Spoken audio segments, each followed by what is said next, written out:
Ladies and gentlemen, honourable colleagues, it's my privilege to speak to you today about the power of big data and psychographics in the electoral process, and specifically to talk about the work that we contributed to Senator Cruz's presidential primary campaign.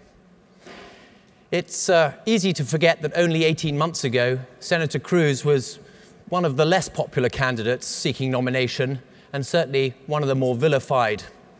In addition to which, he had very low name recognition.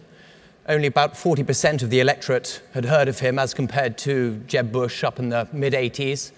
And he was competing in one of the most competitive primary fields ever in Republican politics.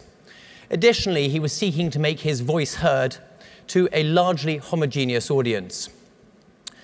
Yet come May 2016, Senator Cruz was the only serious contender, the only credible threat to the phenomenon Donald Trump.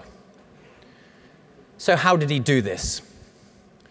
The Cruz campaign was quick to embrace three technologies, three methodologies that propelled them to success. The first of these was behavioural science. Probably the easiest way to explain this is through example.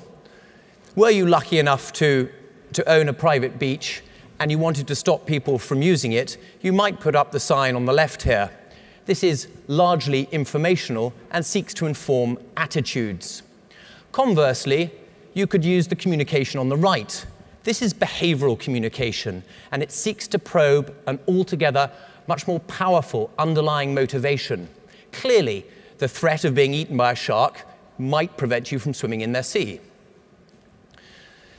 Yet, this is complex to do, and as a consequence, most communication companies today still segment their audiences by demographics and geographics.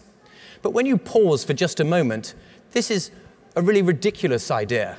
The idea that all women should receive the same message because of their gender, or all African Americans because of their race, or all old people, or rich people, or young people to get the same message because of their demographics just doesn't make any sense. Clearly, demographics and geographics and economics will influence your worldview. But equally important, or probably more important, are psychographics. That is an understanding of your personality, because it's personality that drives behavior, and behavior that obviously influences how you vote. So how is this possible? Well, at Cambridge, we've rolled out a long-form quantitative instrument to probe the underlying traits that inform personality. This is the cutting edge in experimental psychology known as the OCEAN model. OCEAN being an acronym for openness, how open you are to new experiences. Conscientiousness, whether you prefer order and habits and planning in your life. Extroversion, how social you are. Agreeableness, whether you put other people's needs and society and community ahead of yourself. And finally, neuroticism, a measurement of how much you tend to worry. By having hundreds and hundreds of thousands of Americans undertake this survey, we were able to form a model to predict the personality of every single adult in the United States of America. So how does this impact marketing and communications in elections? For a primary, the Second Amendment might be a popular issue amongst the electorate. If you know the personality of the people you're targeting, you can nuance your messaging to resonate more effectively with those key audience groups. So, for a highly neurotic and conscientious audience, you're going to need a message that is rational and fear-based or emotionally based. In this case, the threat of a burglary and the insurance policy of a gun is very persuasive. Conversely, for a closed and agreeable audience, these are people who care about tradition and habits and family and community. This could be the grandfather who taught his son to shoot and the father who will in turn teach his son. Obviously, talking about these values is going to be much more effective in communicating your message. The second leg of the stool, data analytics. Communication is fundamentally changing. Back in the days of Mad Men, communication was essentially top-down. That is, it's creative-led. Brilliant minds get together and come up with slogans like beans means Heinz and Coca-Cola is it, and they push these messages onto the audience in the hope that they resonate. Today, we don't need to guess at what creative solution may or may not work. We can use hundreds or thousands of individual data points on our target audiences to understand exactly which messages are going to appeal to which audiences way before the creative process starts. So what is big data? Big data is really the aggregation of as many individual data points that you can possibly get your hands on, which are then synthesized in one database of record, cleaned or hygiened, and then used to inform and create insight on your target audience. This could include demographic and geographic factors, age, gender, ethnicity, religion, and so forth.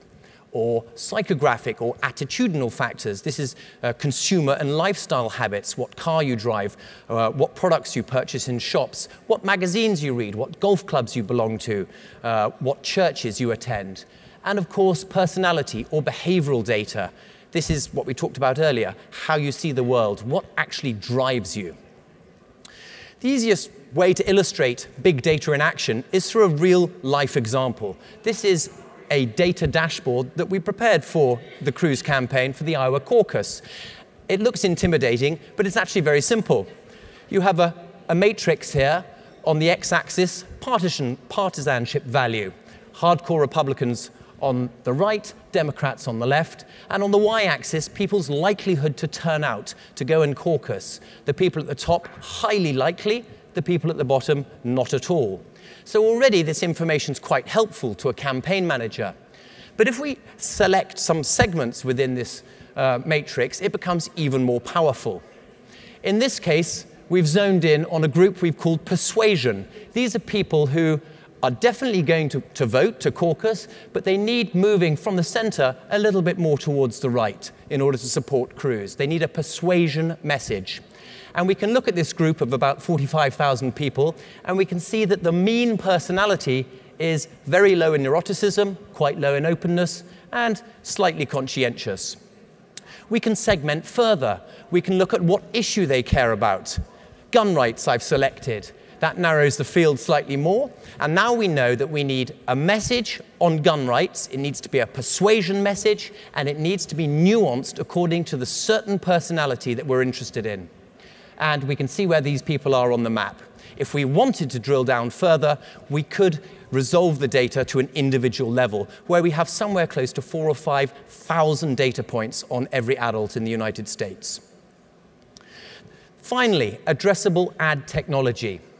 This is the ability to take all this offline data and to match it to drive communications. Blanket advertising. Blanket advertising, the idea that 100 million people will receive the same piece of direct mail, the same television advert, the same digital advert, is dead. My children will certainly never, ever understand this concept of mass communication. Today, communication is becoming ever increasingly targeted. It's being individualized for every single person in this room. So you will no longer be receiving adverts on products and services that you don't care about. Rather, you'll only receive adverts that not only are on the products and services, or in the case of elections, issues that you care about most, but that have been nuanced in order to reflect the way you see the world. We're able to match offline data to cookies to drive digital advertising, social media banners, and the like. We can obviously use this data to inform direct mail purchases. So a husband in a household can receive a piece of mail, but his wife can receive a different piece of mail, possibly even on the same issue. Most exciting of all, probably, is the fact that we can take this data and match it to set-top box viewing data. That's television or cable data. Every time you watch TV, the programs that you're watching are being recorded, and that information is being sent back to your cable provider. And we can match what you watch in a way that we can begin to select programs to advertise in that have the highest density of the target audience that we're trying to reach. This not only dramatically reduces the cost of your advertising, but of course improves the return on investment. So what were the results? Well, Ted Cruz employed our data, our behavioral insights, to drive not just his TV and his digital, but his field operations, his get out the vote, his voter persuasion, his donation fundraising efforts, and his resource allocation. And all of this meant that he started from a base of less than 5% and had a very slow and steady but firm rise to above 35%, making him obviously the second most threatening contender in the race. Now, clearly, the Cruz campaign is over now, but what I can tell you is that of the two candidates left in this election, one of them is using these technologies, and it's going to be very interesting to see how they impact the next 7 weeks. Thank you.